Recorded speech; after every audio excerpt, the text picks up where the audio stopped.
ನಮಸ್ತೆ ಫ್ರೆಂಡ್ಸ್, ಇವತ್ತಿನ ಒಂದು ವಿಡಿಯೋದಲ್ಲಿ ಏನಪ್ಪ ಅಂತಂದರೆ ಒಂದು ಕಂಟ್ರೋಲ್ ಆಯಿಲ್ ಪಂಪ್ ಯಾವ ರೀತಿ ವರ್ಕ್ ಮಾಡುತ್ತೆ ಮತ್ತು ಅಂದರೆ ಕಂಟ್ರೋಲ್ ಆಯಿಲ್ ಸರ್ಕ್ಯುಲೇಷನ್ ಯಾವ ರೀತಿ ಇರುತ್ತೆ ಟರ್ಬೈನಲ್ಲಿ. ಮತ್ತು ನಿನ್ನೆ ಒಂದು ವಿಡಿಯೋದಲ್ಲಿ ಏನಪ್ಪ ಅಂತಂದರೆ ನಾನು ಆಲ್ರೆಡಿ ಅಂದರೆ ಒಂದು ಲೂಬ್ ಆಯಿಲ್ ಸರ್ಕ್ಯುಲೇಷನ್ ಮತ್ತು ಅದಕ್ಕೆ ಬರ್ತಕ್ಕಂಥ ಒಂದು ಲೈನ್ ಕನೆಕ್ಷನ್ ಕೂಡ ನಾನು ಇಲ್ಲಿ ತೋರಿಸಿದ್ದೆ. ಸೊ ಇವತ್ತಿನ ದಿನ ಏನಪ್ಪ ಅಂತಂದರೆ ಒಂದು ಕಂಟ್ರೋಲ್ ಆಯಿಲ್ ಸರ್ಕ್ಯುಲೇಷನ್ ಯಾವ ರೀತಿ ಇರುತ್ತೆ ಮತ್ತು ಅದನ್ನು ಕಂಟ್ರೋಲ್ ಆಯಿಲ್ ಏನಕ್ಕೆ ಇರಬೇಕು ಅಂತ ನಾನು ಇವತ್ತು ವಿಡಿಯೋದಲ್ಲಿ ಹೇಳ್ತೀನಿ. ಸೊ ನಿನ್ನೆ ನೋಡಿರೋ ಹಾಗೆ ಏನಪ್ಪ ಅಂತಂದರೆ ಸ್ವಲ್ಪ ಮುಂದೆ ಬನ್ನಿ. ಸೊ ಇಲ್ಲಿ ನೋಡ್ತಾ ಇದ್ದಾರೆ, ಇದು ಆಲ್ರೆಡಿ ಏನಪ್ಪ ಅಂತಂದರೆ ನಮ್ಮದು ಒಂದು ಲೂಬಾಯಿಲ್ ಹೆಡರ್ ಇದು ಬಂದುಬಿಟ್ಟು. ಸೊ ಇದರಿಂದ ನನಗೆ ಏನಪ್ಪ ಅಂತಂದರೆ ನಮಗೆ ಪ್ರತಿಯೊಂದು ಟ್ಯಾಪಿಂಗ್ನಲ್ಲಿ ತೊಗೊಂಡಿರ್ತಾರೆ. ಓಕೆ. ಸೊ ನಿನ್ನೆ ಒಂದು ವಿಡಿಯೋದಲ್ಲಿ ಏನಪ್ಪ ಅಂತಂದರೆ ಆಲ್ರೆಡಿ ನಾನು ಬೇರಿಂಗ್ ಹೋಗುವಂಥ ಒಂದು ಏನೇನು ಟ್ಯಾಪಿಂಗ್ ತೊಗೊಂಡಿರಲ್ಲ ಈ ಒಂದು ವಿಡಿಯೋದಲ್ಲಿ ತೋರಿಸಿದ್ದೀನಿ ಏನಿಲ್ಲ. ಸೊ ಇವಾಗ ಏನಂತಂದರೆ ಒಂದು ಕಂಟ್ರೋಲ್ ಆಗಿ ಬೇಕಾಗಿರ್ತಕ್ಕಂಥ ಒಂದು ಟ್ಯಾಪಿಂಗ್ ಏನಿದೆ ಇದು ಬಂದುಬಿಟ್ಟು ಏನಂದರೆ ನಮಗೆ ಕಂಟ್ರೋಲ್ ಆಗಿ ಹೋಗ್ತಕ್ಕಂಥ ಇದೊಂದು ಹೆಡರು. Okay sir. ಸೊ ಇಲ್ಲಿ ನೋಡ್ತಾ ಇದ್ದೀರಾ, ಇಲ್ಲಿ ಬನ್ನಿ. ಓಕೆ. ಸೊ ಇಲ್ಲಿ ನೋಡಿ, ಇಲ್ಲೇ ಕಾಣಿಸ್ತಾ ಇದೆಯಲ್ಲ, ಇದು ಬಂದುಬಿಟ್ಟು ಏನಂದರೆ ನಮ್ಮದು ಈ ಒಂದು ಟ್ಯಾಪಿಂಗ್ ಏನು ತೊಗೊಂಡಿದ್ದೀವಲ್ಲ, ಈ ಟ್ಯಾಪಿಂಗ್ ಬಂದುಬಿಟ್ಟು ನಮಗೆ ಕಂಟ್ರೋಲ್ ಆಯಿಲ್ ಪಂಪ್ಗಳಿಗೆ ಇದು ಸಕ್ಷನ್ ಆಗಿ ವರ್ಕ್ ಆಗುತ್ತೆ. ಇಲ್ಲಿ ಓಕೆ ಸರ್. ಕಂಟ್ರೋಲ್ ಆಯಿಲ್ ಪಂಪ್ಗಳಿಗೆ ಸಕ್ಷನ್ ಆಗಿ ವರ್ಕ್ ಆಗುತ್ತೆ. ಇಲ್ಲಿ ನೋಡಿ, ಸ್ವಲ್ಪ ಪಂಪ್ಗಳನ್ನು ತೋರಿಸಿ ನೋಡಿ. ಇಲ್ಲಿ ಒಂದು ಏನಪ್ಪ ಅಂತಂದರೆ ACOP ಇದೆ, ಆಮೇಲೆ ಇಲ್ಲಿ ಒಂದು ಏನಪ್ಪ ಅಂದರೆ ಇವು ಎರಡು ಪಂಪ್ ಅದಾವೆ ಸರ್ ಕಂಟ್ರೋಲ್ ಅಲ್ಲ? ಯಾವುದು? ಎರಡು ಇರುತ್ತೆ, ಎರಡು ಪಂಪ್ಗಳು ಬರುತ್ತೆ. ಒಂದು ಏನಪ್ಪ ಅಂತಂದರೆ ಒಂದು ಸ್ಟ್ಯಾಂಡ್ ಬೈ ಅಂತ ಕೊಟ್ಟಿರ್ತಾರೆ. Okay sir. So control oil pump ಇದ್ರ ಪ್ರೆಷರ್ ಬಂದ್ಬಿಟ್ಟು ಏನಂದ್ರೆ ಒಂದು 24 kg per centimeter square ಇರುತ್ತೆ. ಹಾಗಾದ್ರೆ ಇದಕ್ಕೆ MOP ಅಂತ ಬರುತ್ತಲ್ಲ ಸರ್? ಇಲ್ಲ, MCOP ಬರೋದಿಲ್ಲ. ಯಾಕಂದ್ರೆ ಇದನ್ನ ನಾವು ಕನ್ಸಿಡರ್ ಮಾಡ್ಬೋದು ಅಷ್ಟೇ. ನೀವು ಇದನ್ನ COP ಅನ್ಬೋದು, ಇಲ್ಲಾಂದ್ರೆ ಒಂದು ACOP ಅನ್ಬೋದು ಅಷ್ಟೇ ಇದಕ್ಕೆ. Okay sir. MOP ಬಂದ್ಬಿಟ್ಟು ಮೇನ್ ಆಯಿಲ್ ಪಂಪ್. ಅದೇನಂತಂದ್ರೆ ಈ ಒಂದು ಬ್ಯಾಕ್ ಪ್ರೆಷರ್ ಟರ್ಬೈನ್ ಇರೋದ್ರಿಂದ ಇದಕ್ಕೆ ಏನಂದ್ರೆ ಒಂದು ಗೇರ್ ಬಾಕ್ಸ್ ಮೌಂಟೆಡ್ ಅಂತ ಕೊಟ್ಟಿರ್ತಾರೆ MOP. Okay sir. ಅದೊಂದು ಪರ್ಟಿಕ್ಯುಲರ್ RPM ಏನಪ್ಪ ಅಂತಂದ್ರೆ ಅದು ತನ್ನ ಒಂದು ಏನಪ್ಪ ಅಂತಂದ್ರೆ ಪಂಪರ ಪಿಕಪ್ ತೊಗೊಳುತ್ತೆ ಇಲ್ಲಿ. Okay okay. ಸೊ ಇವಾಗ ಏನಪ್ಪ ಅಂತಂದ್ರೆ ಈ ಒಂದು ಟಾಪಿಕ್ ಏನಂದ್ರೆ ನಾವು ಕಂಟ್ರೋಲ್ ಆಯಿಲ್ ಪಂಪು ಮತ್ತು ಅದರ ಒಂದು ಲೈನ್ ಕನೆಕ್ಷನ್, ಅದರ ಸರ್ಕ್ಯುಲೇಷನ್ ಯಾವ ರೀತಿ ಅಂತ ಇದೆ ಅಂತಕ್ಕಂಥ ಇಲ್ಲಿ ನೋಡ್ತಾ ಇದ್ದೀವಿ. ಸೊ ಇಲ್ಲಿ ನೋಡ್ತಾ ಇದ್ದೀರಾ, ಇದು ಬಂದುಬಿಟ್ಟು ಇದು ನಂಬರ್ 1 ಪಂಪು. ಆಮೇಲೆ ಇದು ಬಂದುಬಿಟ್ಟು ನಂಬರ್ 2 ACOP 1 ACOP 2 ಅಂತ ತೊಗೊಳ್ಳಿ. ಅಂದರೆ ನೀವು ಯಾವ ರೀತಿ ನೇಮಿಂಗ್ ಮಾಡ್ಕೊತೀರಾ ಆ ಥರ. Okay sir. ಸೊ ACOP ಅಂದರೆ ಏನು? Auxiliary control oil pump. Okay sir. Auxiliary control oil pump. Okay sir. So ಇದನ್ನು ನಾವು ಏನಕ್ಕೆ ಒಂದು ಕಂಟ್ರೋಲ್ ಆಯಿಲ್ ಪಂಪ್ ಅಂತಾನೆ ಏನಕ್ಕೆ ಅನ್ಬೇಕು ಫಸ್ಟ್ ಅಂದರೆ ಇದೇನು ಕಂಟ್ರೋಲ್ ಮಾಡುತ್ತೆ ಇಲ್ಲಿ? ಹಾಂ ಸರ್. ಸೊ ಕಂಟ್ರೋಲ್ ಏನು ಮಾಡುತ್ತೆ ಅಂತಂದರೆ ನಮಗೆ ಬಂದುಬಿಟ್ಟು ಏನಂದರೆ ಒಂದು HP ಡಿಮ್ಯಾಂಡ್ ಅಂತ ಇರುತ್ತೆ. ಹಾಂ ಸರ್. ಕಂಟಿನ್ಯೂಸ್ ಆಗಿ ನಮಗೆ ವಾಲ್ಗಳು ಏನಪ್ಪ ಅಂದರೆ ಥ್ರೋಟ್ಲಿಂಗಲ್ಲಿ ಇಟ್ಟಿರ್ತೀವಿ ಅದನ್ನು. ಅಂದರೆ ಅದಕ್ಕೆ ಬೇಕಾಗಿರ್ತಕ್ಕಂಥ ಒಂದು ಲೋಡ್ ಕೇಸ್ ಆಫ್ ಏನಪ್ಪ ಅಂತಂದರೆ ನಾವೇನು ಮಾಡ್ತೀವಿ ಅಲ್ಲಿ ಅದಕ್ಕೆ ಅಷ್ಟೇ ಒಂದು ಆಯಿಲನ್ನು ಸಪ್ಲೈ ಮಾಡಿ ಮತ್ತು ಆ ಒಂದು ಥ್ರೋಟಲ್ ವಾಲ್ಗಳನ್ನು ಅಡ್ಜಸ್ಟ್ಮೆಂಟ್ ಮಾಡ್ತಾ ಇರುತ್ತೆ ಅದು. Okay sir. ಅಂದರೆ load case off set. So ಇದಾದಮೇಲೆ ಇನ್ನೊಂದು ಏನಪ್ಪ ಅಂದರೆ ಮತ್ತೆ ನಮ್ಮದು ಅಲ್ಲಿ ESV. ಹಾಂ ಸರ್. ESV ಕೂಡ ಹೋಗುತ್ತೆ. ಸೊ ಅಲ್ಲೂ ಏನಪ್ಪ ಅಂತಂದರೆ ನಮ್ಗೆ ಏನಂದರೆ ಇನ್ಲೆಟ್ ಸ್ಟೀಮ್ ಎಷ್ಟು ಕೊಡಬೇಕು ಈ ಒಂದು ಟರ್ಬೈನ್ಗೆ, ಅದಕ್ಕೆ ಬೇಕಾಗಿರೋ ಒಂದು ಸೆಟ್ ಪಾಯಿಂಟ್ಗಳನ್ನ ಇಲ್ಲಪ್ಪ ಅಂತಂದರೆ ಅದು ಒಂದು ಲೋಡ್ ಪ್ರಕಾರ ಏನು ಮಾಡುತ್ತೆ ಅದು ಕೂಡ ಅಡ್ಜಸ್ಟ್ಮೆಂಟ್ ಮಾಡ್ಕೊಳ್ಳುತ್ತೆ. Okay sir. ಸೊ ಇದು ಬಂದ್ಬಿಟ್ಟು ಅದು ಕಂಟ್ರೋಲ್ ಆಯಿಲ್ ಪಂಪ್ ಅಂದರೆ it is controlling something. Okay. ಅದಕ್ಕೆ ನಾವು ಮಾಡ್ತೀವಿ ಅದನ್ನು ಕಂಟ್ರೋಲ್ ಆಯಿಲ್ ಪ್ರೆಷರ್ ಅಂತ ಕರಿತೀವಿ ಅದನ್ನು. ಸೊ ಇಲ್ಲಿ ನೋಡ್ತಾ ಇದ್ದೀರಾ ಏನಂತಂದರೆ ಇವಾಗ ಅದು ಬಂದುಬಿಟ್ಟಿರೋದ್ರೆ ನಮ್ಮದು ಒಂದು ಪಂಪ್ಗಳಿಗೆ ಇನ್ಲೆಟ್ ಆಗಿರ್ತಕ್ಕಂಥ ಒಂದು ಲೈನ್. ಓಕೆ, ಅದು ಸೆಕ್ಷನ್ ಸರ್. ಇದು ಬಂದ್ಬಿಟ್ಟು ಒಂದು ಸೆಕ್ಷನ್ ಲೈನ್. ಹಾಂ ಸರ್. ಸೆಕ್ಷನ್ ಹೆಡರ್ ಅಂತಲೂ ತಿಳ್ಕೊಳ್ಳಿ, ಸೆಕ್ಷನ್ ಲೈನ್ ಅಂತ ತಿಳ್ಕೊಳ್ಳಿ. Okay sir. ಸೊ ಇದು ಬಂದ್ಬಿಟ್ಟು ಸೆಕ್ಷನ್ನು. ಇದು ಬಂದ್ಬಿಟ್ಟು ನಮ್ಗೆ ಏನಂದ್ರೆ ಒಂದು ಪಂಪು, ಅದಕ್ಕೆ ಬೇಕಾಗಿರ್ತಕ್ಕಂಥ ಒಂದು ಡಿಸ್ಚಾರ್ಜ್ ಪ್ರೆಷರ್ ಗೇಜ್ ಇದು. ಹಾಂ ಸರ್. Discharge pressure gauge. ಇಲ್ಲಿ ನೋಡಿ, ಇದಾದಮೇಲೆ ಇದು ನೆಕ್ಸ್ಟ್ ಏನು ಕೊಟ್ಟಿದ್ದಾರಲ್ಲ, ಇಲ್ಲಿ ಒಂದು ಏನಪ್ಪ ಅಂದರೆ NRV ಕೊಟ್ಟಿದ್ದಾರೆ ಇಲ್ಲಿ. ಹಾಂ ಸರ್. ಸೊ ಇದು ಬಂದ್ಬಿಟ್ಟಿದ್ರೆ ಒಂದು ಔಟ್ಲೆಟ್ ಲೈನ್ ಸರ್. ಇಲ್ಲಿ NRV ಯಾಕೆ ಕೊಟ್ಟಿದ್ದಾನೆ ಸರ್? ಅದು ಅಂದರೆ ನಮಗೆ ಒಂದೊಂದ್ಸತಿ ಇದು ಹೆಂಗಿರೋ ಒಂದು ಕ್ಲೋಸ್ ಸಿಸ್ಟಮ್ ಇಲ್ಲಿ ಹಾಂ ಸರ್. ಯಾವುದೇ ರೀತಿಯಾದಂಥ ಪಂಪ್ ಮೇಲೆ ಬ್ಯಾಕ್ ಪ್ರೆಷರ್ ಬರಬಾರ್ದು. ಅಂದರೆ ಆ ಪಂಪ್ ಚಾಲೂ ಮಾಡಿದ್ರೆ ಈ ಆಯಿಲ್ ಈ ಕಡೆ ಬರಬಾರ್ದು. ಅದಕ್ಕೆ ಏನಂದರೆ ನಮಗೆ ಎರಡು ಒಂದು ಪಂಪ್ಗಳು ಏನಪ್ಪ ಅಂದರೆ NRV ಕೊಡಲೇಬೇಕು ಇಲ್ಲಿ. ಹಾಂ ಸರ್.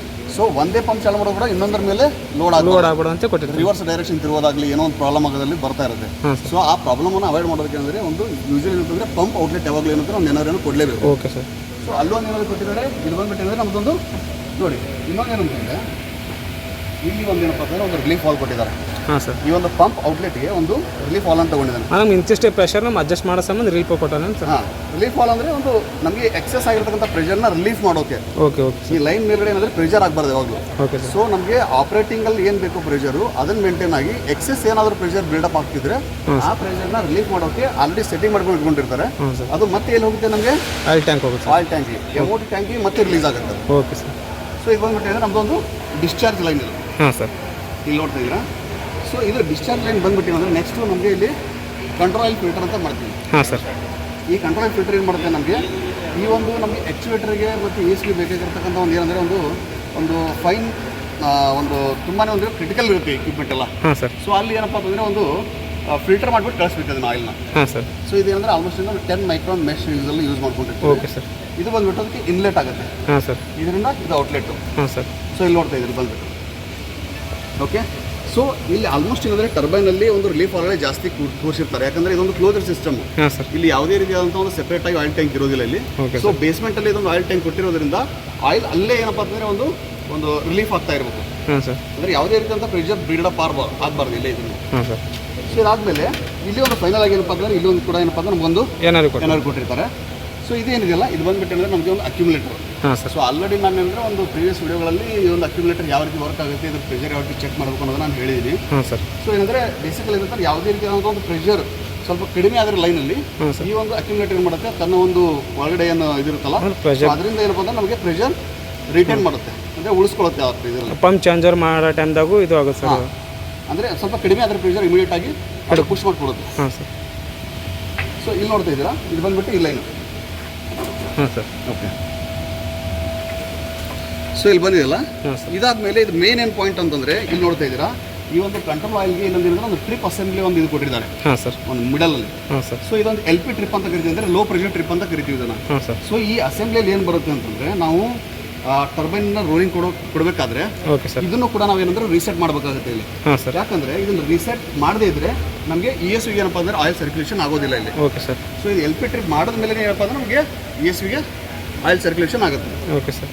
ಸೊ ಇದನ್ನು ಯಾವ ರೀತಿ ಅಂತಪ್ಪ ಅಂದರೆ, ಸೊ ನಾನು ಇನ್ನೇ ವಿಡಿಯೋದಲ್ಲಿ ತೋರಿಸಬೇಕಾದ್ರೆ ಇದು ಬಂದ್ಬಿಟ್ಟು ನಮ್ಮದೊಂದು ಲೂವ್ ಆಯಿಲ್. ಹಾಂ ಸರ್.